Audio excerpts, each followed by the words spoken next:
Bienvenue à tous, c'est The King Emeric. Aujourd'hui, on s'attaque à un sujet un peu flippant, un peu mystérieux, mais surtout passionnant. Les sons étranges captés un peu partout dans le monde. Vous savez, ces bruits bizarres qui font froid dans le dos, ces enregistrements qui font le tour du web et qui laissent les scientifiques perplexes. On va parler du bloop, ce son venu des profondeurs de l'océan, du hum de Taos, qui rend les habitants du Nouveau-Mexique complètement dingues, et des trompettes de l'apocalypse. Rien que ça. Rassurez-vous, on ne va pas se contenter de vous faire peur. On va aussi essayer de comprendre ce qui se cache derrière ces phénomènes sonores. Alors, installez-vous confortablement, montez le son, ou pas, vous risquez de flipper. Et préparez-vous à explorer les mystères sonores de notre planète, et même au-delà, avec des explications scientifiques à la clé. C'est parti! On commence fort, avec un son qui a fait couler beaucoup d'encre, et glacé pas mal de sang, le bloop. Ce son mystérieux a été enregistré pour la première fois en 1997 et a depuis suscité de nombreuses spéculations et théories. Mais qu'est-ce que le bloop exactement? Et pourquoi a-t-il captivé l'imagination de tant de gens à travers le monde? Imaginez, 1997, l'océan Pacifique, des hydrophones ultra-sensibles du National Oceanic and Atmospheric Administration, NOAA, captent un son puissant, ultra grave et surtout jamais entendu auparavant. Ce son, qui a été surnommé le bloop, était si fort qu'il a été détecté par plusieurs capteurs situés à des milliers de kilomètres les uns des autres. Le son a été enregistré à plusieurs reprises, toujours dans la même zone, et sa puissance est juste dingue. Il a été capté par des capteurs à plus de 5000 km de distance. Imaginez un peu la force nécessaire pour produire un son capable de voyager sur une telle distance à travers l'eau. C'est ce qui a rendu le bloop si fascinant et mystérieux. Forcément, les théories les plus folles ont vu le jour. Certains ont suggéré qu'il pourrait s'agir d'un monstre marin gigantesque, une créature des profondeurs encore inconnues de la science. D'autres ont évoqué des phénomènes encore plus étranges, comme des failles spatio-temporelles ou des événements cosmiques. Un monstre marin gigantesque, genre plus gros que la baleine bleue. Cette idée a captivé l'imagination de nombreux amateurs de mystères et de créatures légendaires. Après tout, l'océan est encore largement inexploré et qui sait ce qui pourrait s'y cacher? Une faille spatio-temporelle qui s'ouvre? Cette théorie, bien que plus farfelue, a également trouvé ses adeptes. L'idée que le bloop pourrait être le résultat d'un phénomène cosmique ou interdimensionnel ajoute une couche supplémentaire de mystère et d'intrigue. Les scientifiques, eux, sont restés prudents, même si le mystère était total. Ils ont passé des années à analyser les enregistrements et à essayer de trouver une explication rationnelle à ce phénomène étrange. Leur approche méthodique et rigoureuse a finalement porté ses fruits. Ils ont analysé le son sous toutes les coutures et ont fini par trouver une explication plausible, même si elle est moins excitante qu'un kraken géant. Après de nombreuses recherches, ils ont conclu que le bloop était probablement le résultat d'un phénomène naturel, bien que rare et impressionnant. Le coupable? Probablement un tremblement de glace, un énorme iceberg qui se fissure et qui produit ce son étrange en se brisant. Les mouvements et les craquements des glaces peuvent générer des sons incroyablement puissants, capables de voyager sur de grandes distances sous l'eau. Bon, ok, c'est moins cool qu'un monstre marin, mais ça reste un phénomène naturel super impressionnant. Les forces de la nature sont souvent plus étonnantes et puissantes que ce que l'on pourrait imaginer. Et même si l'explication est moins fantastique, elle n'en demeure pas moins fascinante. Et puis, on ne va pas se mentir, ça laisse planer un petit doute. Non? L'océan est vaste et mystérieux, et il y a encore tant de choses que nous ne comprenons pas. Chaque nouvelle découverte soulève de nouvelles questions et alimente notre curiosité. Et si, quelque part, dans les profondeurs abyssales, se cachait une créature encore plus massive et plus bruyante que tout ce qu'on connaît? L'idée que des mystères insondables puissent encore exister dans les recoins les plus profonds de notre planète est à la fois terrifiante et excitante. Qui sait ce que l'avenir nous réserve en termes de découvertes océaniques? Direction le Nouveau-Mexique, dans la petite ville de Taos, où un autre phénomène sonore étrange rend les habitants complètement dingues, le hum. Ce bourdonnement mystérieux a plongé la ville dans une atmosphère de confusion et de frustration. Les habitants, autrefois paisibles, sont maintenant en proie à une véritable énigme sonore. Imaginez un bourdonnement sourd et continu, audible surtout la nuit et dans des endroits calmes. Ce son persistant perturbe le sommeil et la tranquillité des résidents, les poussant à bout. Certains décrivent le hum comme un grondement lointain, tandis que d'autres le comparent à un moteur diesel tournant au ralenti. Impossible de l'ignorer, impossible de le localiser précisément, un vrai cauchemar sonore. Les habitants ont essayé de tout pour échapper à ce bruit infernal, des bouchons d'oreilles aux machines à bruit blanc, mais rien ne semble fonctionner. Le hum persiste, implacable. Le plus bizarre, c'est que seuls 2% des personnes vivant à Taos disent entendre le hum. Cette disparité a conduit à des tensions au sein de la communauté, certains accusant les autres d'imaginer des choses, tandis que ceux qui entendent le hum se sentent isolés et incompris. Alors, psychose collective ou véritable phénomène physique? Les débats font rage, chacun ayant sa propre théorie sur l'origine de ce son mystérieux. Les discussions animées dans les cafés et les réunions de quartier sont devenues monnaie courante, chacun essayant de trouver une explication rationnelle. Les théories, encore une fois, vont bon train. Ondes électromagnétiques, expériences gouvernementales secrètes, extraterrestres. Certains pensent que le hum pourrait être causé par des ondes électromagnétiques émises par des antennes ou des équipements militaires. D'autres évoquent des expériences secrètes menées par le gouvernement, ou même des visites extraterrestres.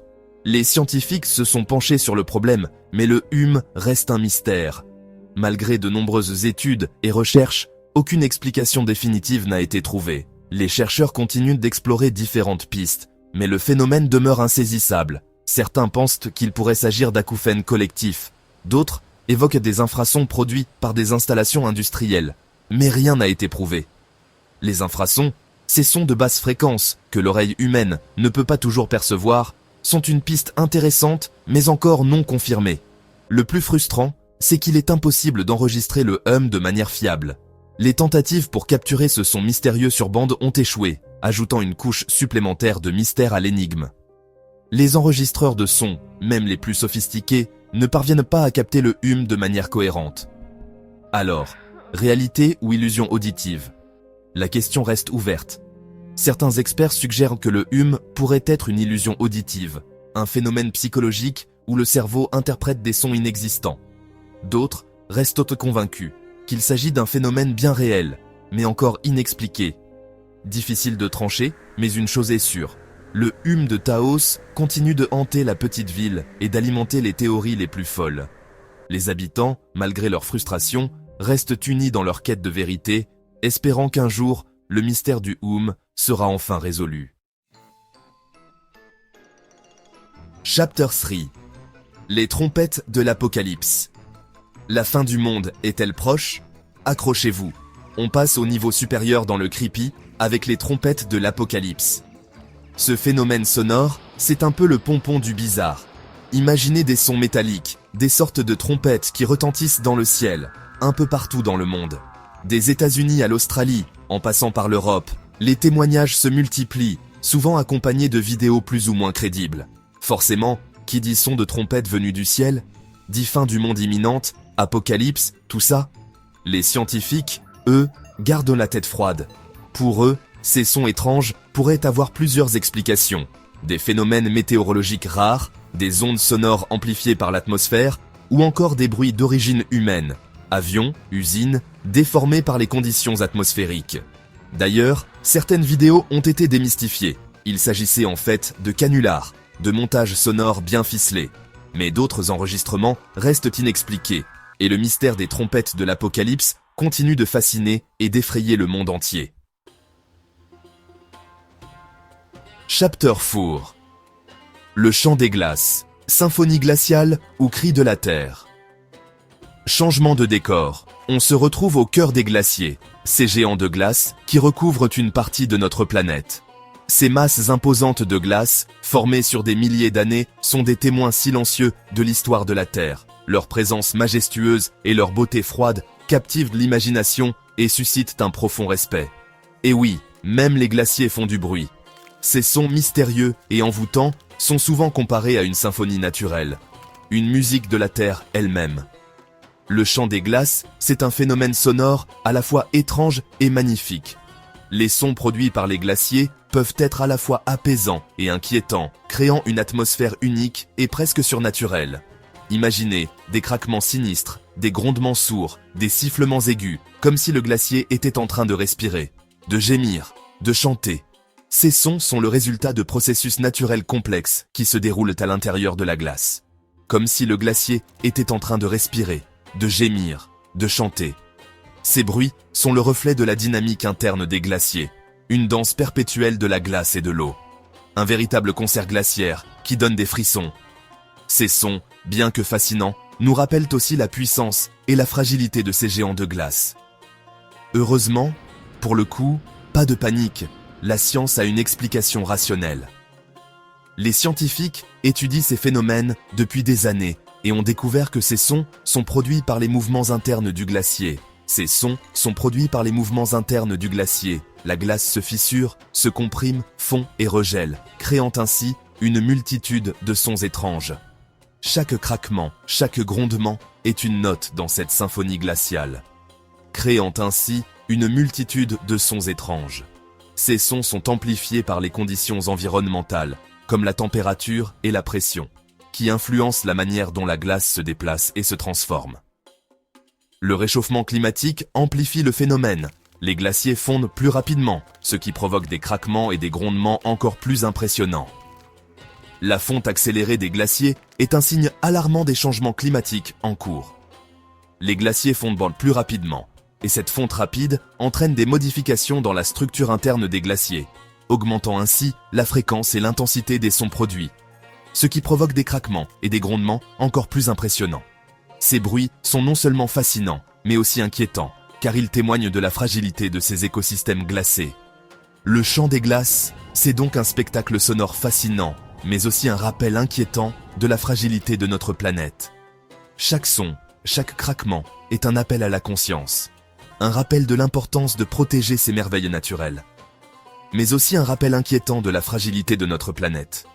Les glaciers, avec leur chant mystérieux, nous rappellent que la Terre est vivante et qu'elle a besoin de notre protection. Chapter 5. Les sons de l'espace. Conversation d'extraterrestres ou symphonie cosmique.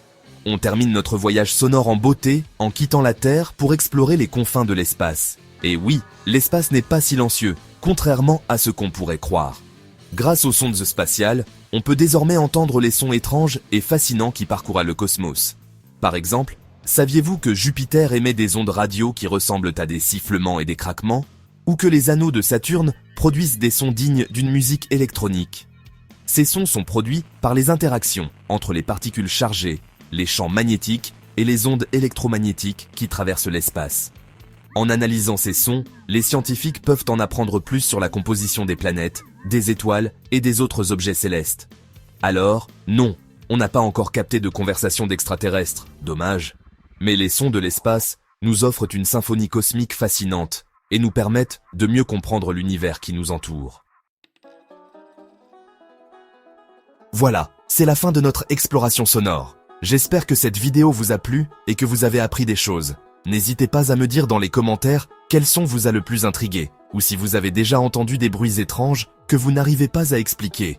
Et si vous voulez continuer à explorer les mystères de notre monde, abonnez-vous à ma chaîne et activez les notifications pour ne pas rater mes prochaines vidéos.